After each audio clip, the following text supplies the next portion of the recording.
今天给大家讲述一个出租车司机的投稿。王喜是一位年过而立的出租车司机，曾是一位朴实无华的上班族。不久前，他与爱人喜结连理，怀着希望与憧憬，决定改换跑道，以赚取更多金钱，还清层层债务。王喜习惯开夜班车，因为这样他能赚取更多的钱。虽然在夜晚接到的订单并不如白天众多，但却远胜于那些白日里奔波的同行。在一天如常的夜晚，王喜在月色中完成了几个订单。当钟声敲响午夜时分，他赶往司机常去的休息场所，一个热闹的夜市摊档。在那里，他与一群出租车司机们聚在一起，品尝美味的烧烤，畅谈彼此的趣闻轶事，盼着早日结束这漫漫长夜。正当他准备尽情地享受这美好时光时，王喜的手机突然响起，一条新的订单信息跃然屏幕。周围的司机们一起取笑他，好声音接踵而至，仿佛他的车已被包了似的。他轻轻一笑，摆手示意他们再见，先走，接着拿起钥匙，驾车离去。遵循着订单信息，王喜打开了导航。作为一名出租车司机，他本应是活地图般的存在，怎会有他不知道的道路？然而，这位乘客的位置实在是偏僻，他不得不借助导航前往。载上乘客后，王喜询问道：“要去哪里呀？”乘客是一位高挑瘦削的女子，蓬松的秀发披散在肩上，只冷淡地回答：“殡仪馆。”王喜轻轻一笑，又问道：“你这姑娘家的，大半夜去殡仪馆干嘛？不怕晦气啊？”见女子不再言语，他便不再多问，打开音乐，让氛围不再显得那么尴尬。车子在夜色中穿梭，犹如一道流光疾驰而去。快要到达目的地时，王喜忍不住瞥了一眼后视镜，却惊恐地发现后座竟然空无一人。他的头顶和背部顿时冒出了汗珠，不敢回头，生怕会看到什么可怕的东西。他颤抖着手调高收音机的音量，试图缓解气氛，同时加快车速，想要尽快结束这个晦气的订单。但他的身体仿佛僵硬了起来，脑海中的思维也几乎停滞了下来。过了几分钟，他稍微平静了一些，不禁眼睛的余光再次瞄向车内的后视镜。突然间，他看到了一个苍白的脸，缓缓地向他靠近，让他的心脏猛地跳了一下。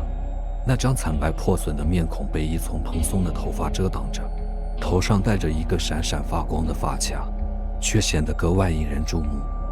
就在他感到恐惧即将失控时，一辆摩托车突然从对面冲来，从车顶飞跃而过，挡风玻璃被粉碎。王喜惊恐万分，猛地踩下刹车，车子在前行了50米后，才装上绿化带，停了下来。他大口大口地喘着气，似乎被什么强烈的冲击所撞击，脑海中一片混沌。随着清醒度的逐渐回升，他才想起可能撞到了什么人。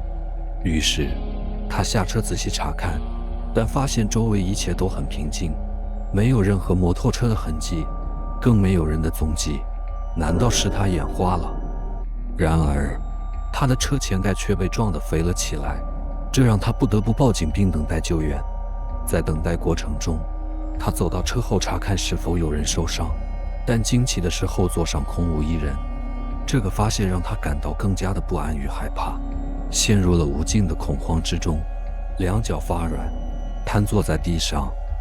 不知道过了多久，警察赶到了现场，拉起了警戒线并开展了详细的调查工作。